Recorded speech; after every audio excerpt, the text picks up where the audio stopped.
Media Eropa ESPN puji kualitas pemain timnas terutama Marcelino Ferdinand setelah berhasil meraih kemenangan pertama di round 3. Arab Saudi tak terima kalah, sebut Indonesia main curang, gol pertama Indonesia dianggap tidak sah. Setelah menang melawan Arab Saudi, timnas Indonesia kedatangan 3 pemain keturunan yang akan ditunggu debutnya pada Maret mendatang.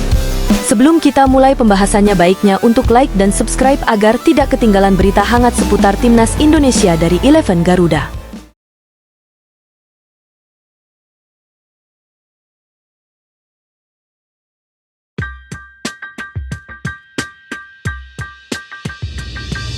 Penampilan Marcelino Ferdinand saat timnas Indonesia membungkam Arab Saudi pada laga ke-6 Grup C kualifikasi Piala Dunia 2026 mendapat pujian dari media Amerika Serikat ESPN. Winger berusia 20 tahun itu mengukir brace pada laga tersebut.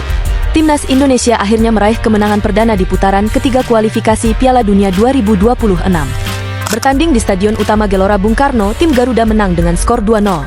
Sepasang gol tersebut diborong Marcelino Ferdinand pada menit ke-32 dan 57. Tampil sebagai starter, winger milik Oxford United itu memang bermain luar biasa dan dinobatkan sebagai man of the match alias pemain terbaik pada laga ini. Aksi Marcelino Ferdinand akan membuat seluruh Indonesia merinding, yang tidak perlu menunggu lebih lama lagi untuk merayakan kemenangan 2-0 yang akan dikenang selama bertahun-tahun yang akan datang, tulis ESPN seusai laga. Lebih jauh, ESPN juga menilai kalau Marcelino Ferdinand memang selayaknya menjadi starter.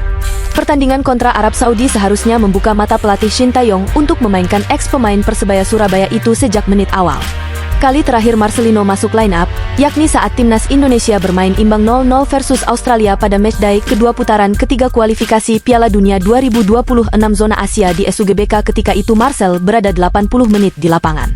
Bukan berarti pelatih Garuda Shin Tae-yong belum mengetahuinya, namun penampilan Selasa ini merupakan pengingat yang tepat bahwa Marcelino terlalu bagus untuk tidak dimasukkan dalam starting 11, kata ESPN.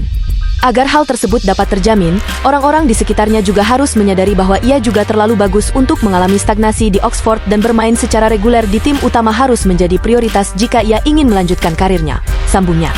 2 gol Marcelino Ferdinand ke gawang Arab Saudi membuat torehan golnya bersama timnas Indonesia di level internasional bertambah.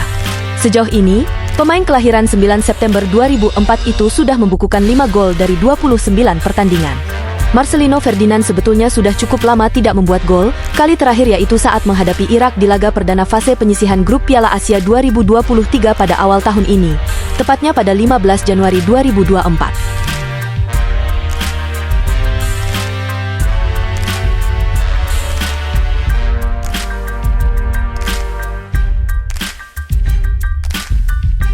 Kemenangan Garuda masih diklaim tidak sah oleh media lokal Arab yang mengatakan sesumbar tidak masuk akal.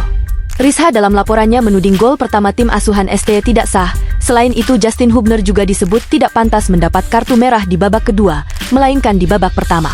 Gol pertama timnas Indonesia terjadi atas Marcelino Ferdinand yang mendapatkan assist dari Ragnar Oratmangun.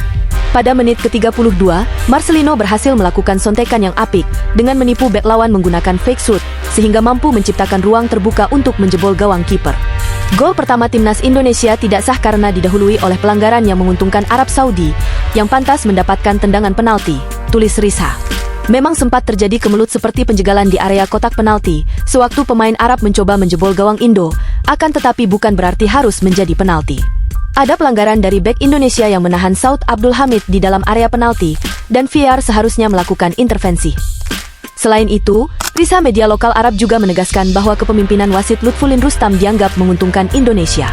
Padahal, kenyataannya Indonesia dan Arab sama-sama meraih kartu kuning di angka 3, sedangkan skuad Garuda mendapat 1 kartu merah yang disematkan pada Justin Hubner. Rizha juga menyebut bahwa wasit Lutfulin Rustam harusnya memberikan kartu merah kepada Justin jangan di babak kedua, melainkan dari babak pertama saja.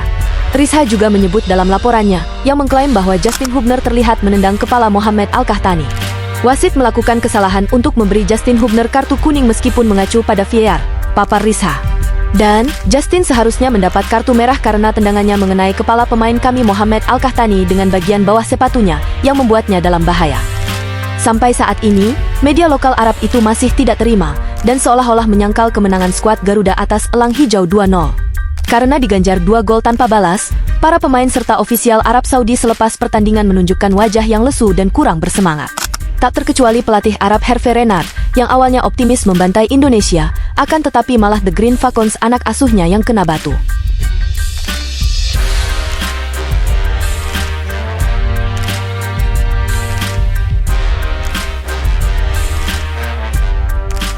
Ada 3 pemain keturunan tambahan yang ditunggu aksinya di laga Timnas Indonesia versus Australia pada Maret 2025.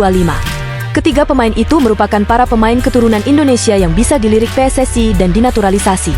Karena laga melawan Australia masih tahun depan, maka PSSI bisa memiliki waktu yang panjang untuk menyelesaikan proses naturalisasi para pemain yang ingin memperkuat Timnas Indonesia. Beberapa nama pun ditunggu aksinya oleh netizen. Nama pertama adalah Jairo Riedewald. Menurut laporan pengamat sepak bola tanah air Haris Pardede, ada pemain lain yang akan menjalani proses naturalisasi dengan Kevin Dix. Salah satunya adalah Jairo Riedewald dari klub Royal Antwerp FC.